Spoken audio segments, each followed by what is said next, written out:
It's October 24th, 2015.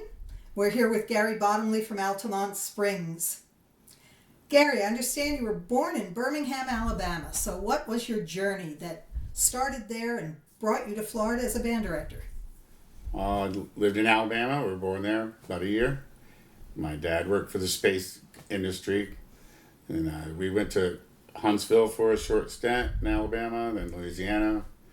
And then after about 3 or 4 years, wound up in Titusville, Florida. And lived there for about 15 years, from kindergarten through 8th grade. When did you start playing clarinet? I believe that was your instrument. Yeah, I played clarinet, and I was playing in the house, found my dad's old clarinet in the closet. It was an old metal military clarinet, and showed an interest playing that. And my parents got me lessons down at the local music store. And this was before middle school actually started. Middle school, and we were transitioning from junior high to middle school that year. So in the 9th grade, I actually had a choice to stay in the middle school or to go to the high school. And so there was no 6th grade band. So anyway, I'd started 5th or 6th grade on clarinet, and then went into Jackson junior middle band program and stayed there through the 8th grade. All right. What about high school? What was your experience in high school with music? Now, in high school, we were a small high school. It was about, the whole high school had about 900 students in it. It's Cocoa Beach High School.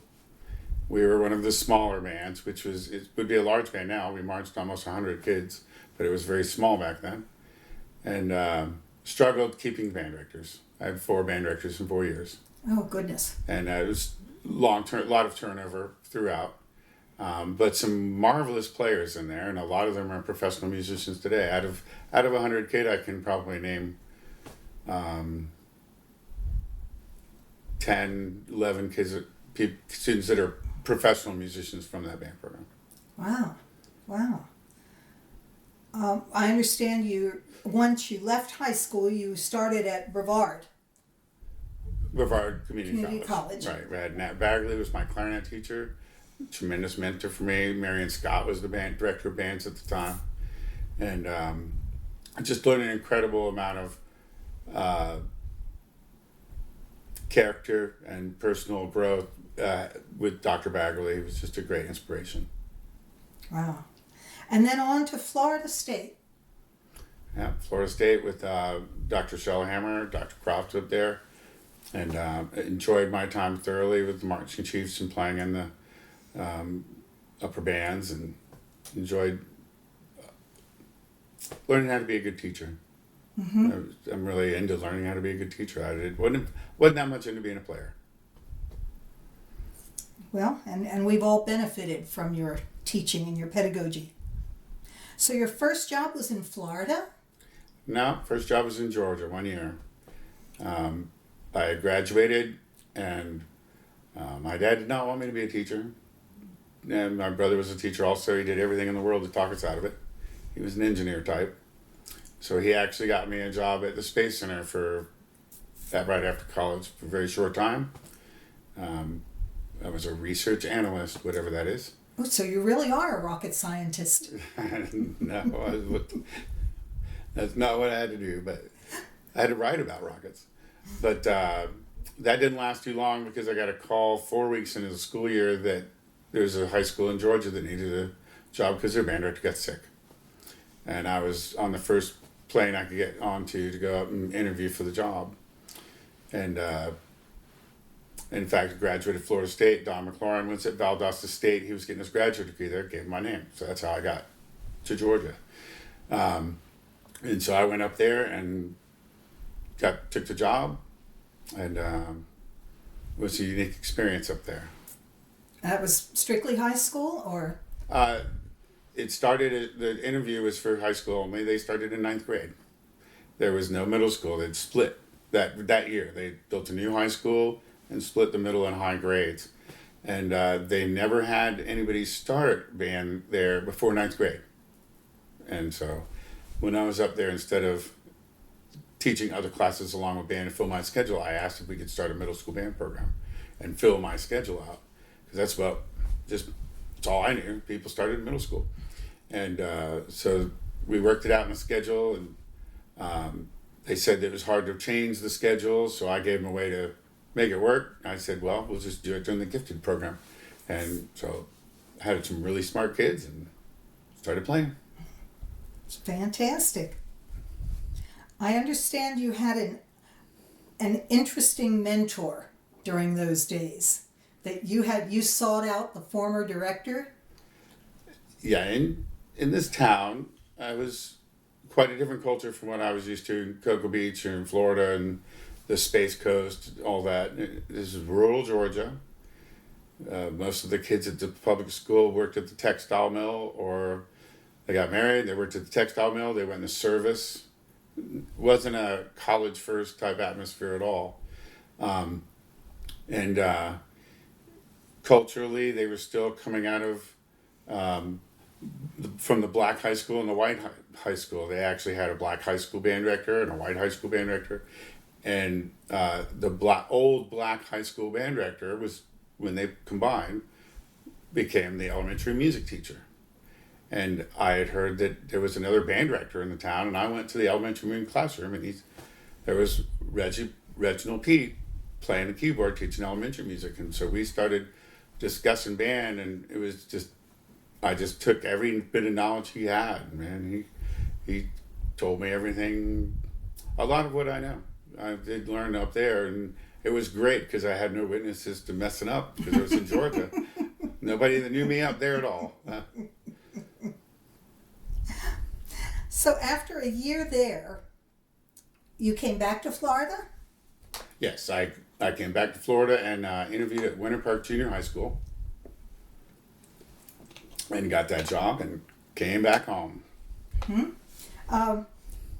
What about this difference between junior high and the middle school that we have now? How was that in ninth grade centers? Well, the junior high, there was a short football season. Bands did do halftime. There are some bands that had full marching uniforms and did full halftime shows. And Winter Park Junior was a smaller band and a smarter band because we stood still and played 3 songs or had a pep band. And we didn't really, I tried not to have really a full halftime because there was no precedent for it. But we kind of used our time inside. Mm-hmm. Developing your concert band. But it did. Ninth graders, the maturity level of it from 8th grade to 9th grader is a tremendous growth as a human being for boys and girls. And it's really, it really helps their playing ability tremendously. There's a big jump from 8th to 9th grade. Mm-hmm. And then middle school is 6, 7, 8. Yeah, 6, 7, 8 is, then you have the other end where the 6th graders come in with their lunch pail from elementary, and then the next day they have a brown paper bag, and by the third day they're eating lunch in the line.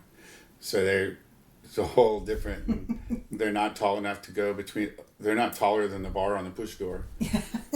So.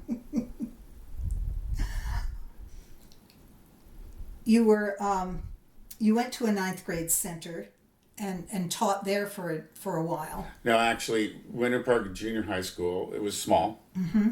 And the neighboring middle school, junior high, Maitland Junior High, was small. And they wound up combining them the year that Orange County Public Schools went to middle school. And therefore, the junior high, Winter Park Junior High School building became the 9th grade center for Winter Park High School. Which eventually housed 9 through 12, Winter Park High School. Yes, Mm-hmm. now it's 9 through 12, but at one time only 9th graders were housed there in their own separate school as a transition bridge from middle school, but became middle school to high school at that time. That's an interesting concept. So how did you end up at Milwee, where you did a lot of teaching, many years? Well, we did, talking about marching, we did Christmas Parade every year, Winter Park Christmas Parade, downtown Park Avenue. And every year there was a band there from a neighboring county. Rock Lake Middle School, John Greggy band director, and we became friends because I guess, we kind of met and found each other during the parade time, and we became friends. And then when the Winter Park Junior became the ninth grade center, I had no interest in being in the ninth grade center along a staff of others. And at that time, a neighboring school in his county opened at Seminole County, Millway Middle School. He called and said, it's open. The band director there was going to a new middle school. And so I applied and got the job at Millway. And you were there for quite a long time, had quite a legacy going there. And then you switched to Teague. And how did that one come about, that change? Well, I was at Millway for, I want to say 18 to 19 years. I'm not a time watcher. And I enjoyed so many kids there and teachers and principals. It was a great time. And I enjoyed that time there. But we had some life changes. And then I told a friend of mine at the high school at Lake Brownlee, Cindy Berry, I said, I'd love to come up that way if it ever opens up. Let me know. And they had a great program at that time established.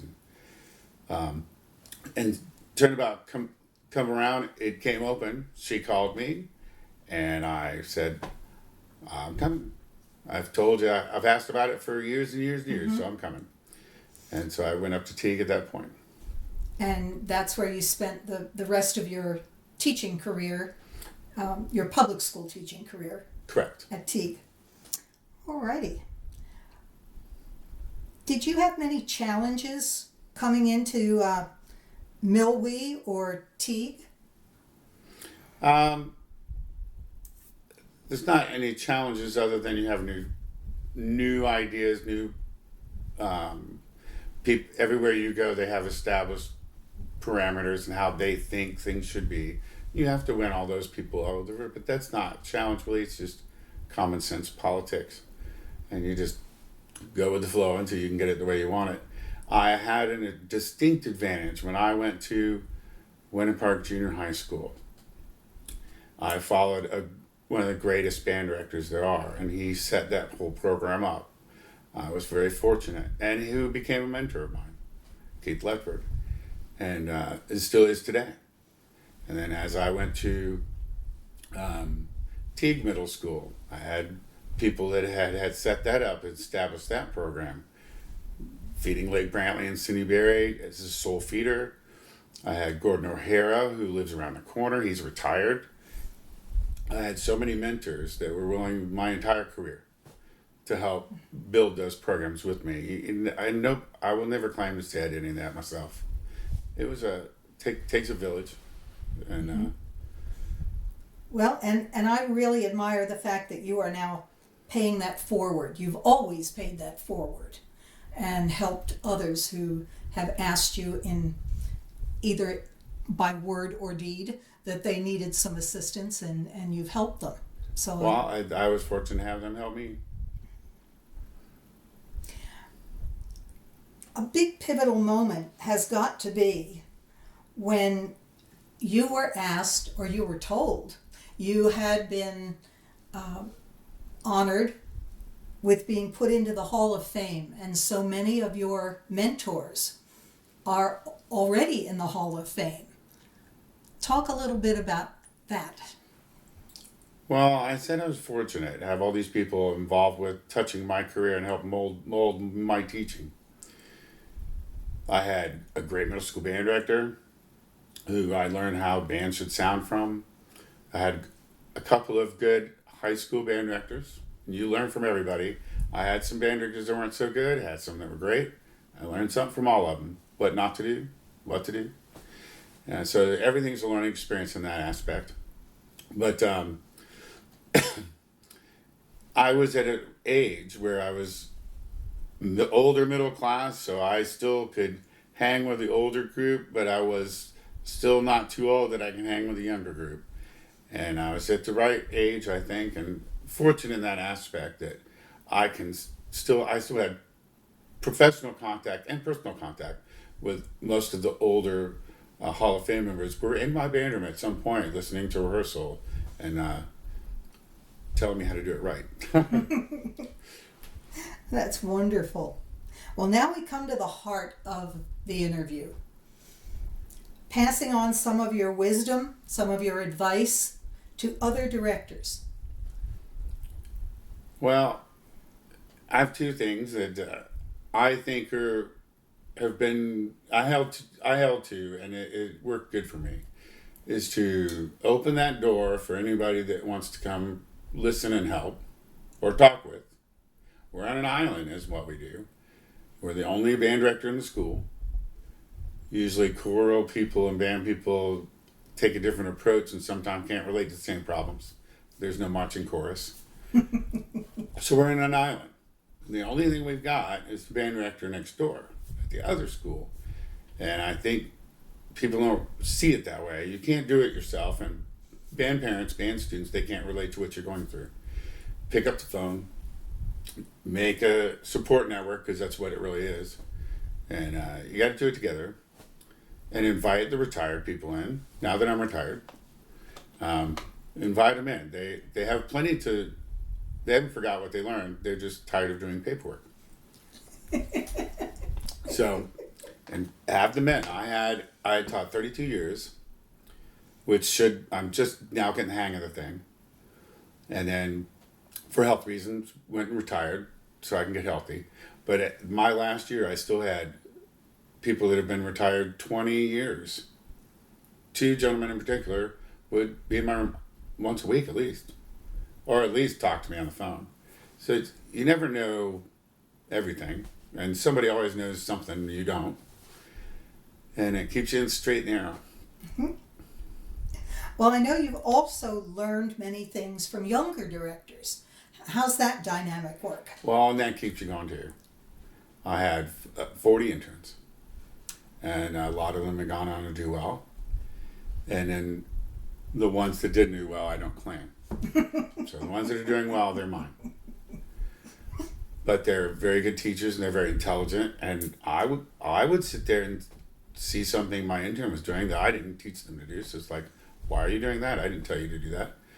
And I would ask them about it. So then I would start doing it. And then everybody thought it was the greatest thing I came up with. I learned it from one of my interns. They learned it from college, from some professor.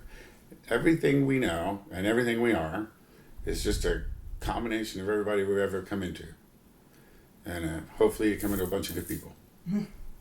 Wow. Well, I have always enjoyed your sense of humor. And you're the one. Oh. I'm the one, yes. I'm the one that giggles at your jokes. And I know that you've gone through several throat surgeries, so there were times when you couldn't speak. You were told not to use your voice at all. And you told me that Dr. Croft helped you get through those times. How did that help? Well, at Dr. Croft, if you've ever had a class with Dr. Croft, he would do the silent rehearsal. Well, you had to do it for 4 weeks straight. You couldn't say a word. You would have to write everything down. You would have to use gestures and be very efficient in what you're doing. You don't have time to use 700 words to say, sit down, or 700 words to say, softer. You have to be very efficient. And it was, drove my friends crazy because I was writing everything down, but at the same time, they were so thrilled that I was quiet. So they tried to turn 4 weeks into 5 weeks. Yes. Save your voice. Don't strain it. What advice did you give your students about the parameters of their abilities to achieve things? Just that there's absolutely nothing they can't do. They can do anything they want to. They're all smarter than we are. They're more talented than we are. Except for an occasional percussion or saxophone player. But basically, they're all very intelligent people. And they're all going to be lawyers and doctors and can build lasers from toothpicks. To play this piece of music should be quite simple. And it is. If you teach them the right way, they'll just go on with it. And there's the word can't. It's just a silly word. Well, you mentioned John Gorecki a couple of times, and I know one of his strong pedagogy beliefs is in fundamentals. Do you follow him in that? Absolutely. I've learned everything I can from everybody, especially John. We are good friends, and I, I'm a big sound guy. Oh, I care how my band sounds. Playing in tune, basic fundamentals, pedagogy, and I think that you can't really have music till you have that. And there seems to be a lot of, I guess maybe I'm sounding old now, but the newer people want to be conductors. They're not really into teaching, they're into conducting. And conducting gives direction, it doesn't tell how. And I'm into the how, because learning's doing. And so I believe you can teach the music through fundamentals. And a lot of times I feel like that's going. The fundamental pedagogy is just, let's just put the music out there and then look pretty, wave my arms. And I think there's a happy medium to that. I've also had to learn that conducting does matter. I used to think that as long as my band didn't watch me, they'd do fine. But my conducting, it sometimes got in the way of my band. I had to be a better conductor. But there's a happy medium. But when you were teaching actively, what did you do to keep your edge, to keep that passion for every day? Well, middle school kids, adolescents, when you have 300 of them, kind of keep you moving. No time to sleep, really. But so no need for that.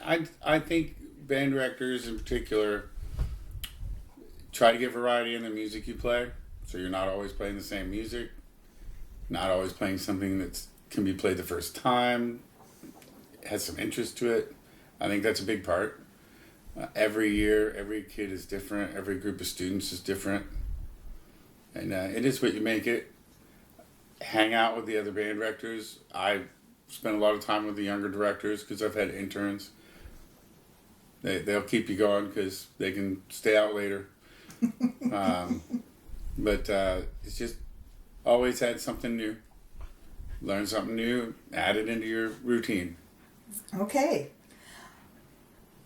Now that you are retired, how are you spending your time? What are your goals? Well, I do work. I work for, my brother has a company that is in Job Corps, works with Job Corps, and it's education. And we do the academic part with some of that and running those centers. It's interesting to see the business world versus the public schools. It's a lot different. I try to go to one school a week just to get to play band director, and keep my in touch with everything. And I'm pleased to see that you're getting healthy. Yeah, I've had some health issues and taking the year off. That's the big goal this year, is to take the year off, get healthy, and then either get back in the game or see where my life goes after that. Now that we've come about to the end of our interview time, we'd like to hear some stories. I want to start with the one about you directing the All-State Band. I was telling you, the first chair trumpet in the All-State Band was, his name was Miles, and both of his parents were in my band at Millway, and then they got married, and I had Miles in the All-State Band I conducted, and I thought that was the coolest thing. And he's a really good player. Fantastic. So you're the grand director. I'm the grand director. All right. Any other stories you'd like to tell us? Well, or advice you'd like to give? I have a lot of stories. A lot of them shouldn't be on public video. Advice-wise, I joke around a lot, but a lot of the things I take serious, I take very seriously. And I think we just need to when we're teaching, I see a lot of, we have little time, so we have to go fast. And as you're going through teaching something new, make sure it's mastered before you go on. And if it doesn't sound good, stop and make it sound good. It's all about the sound. That's great advice. That's really great advice. Well, thank you for your time. Oh, thank you. Thank you for doing this interview with us. And now it's time to say goodbye. See ya.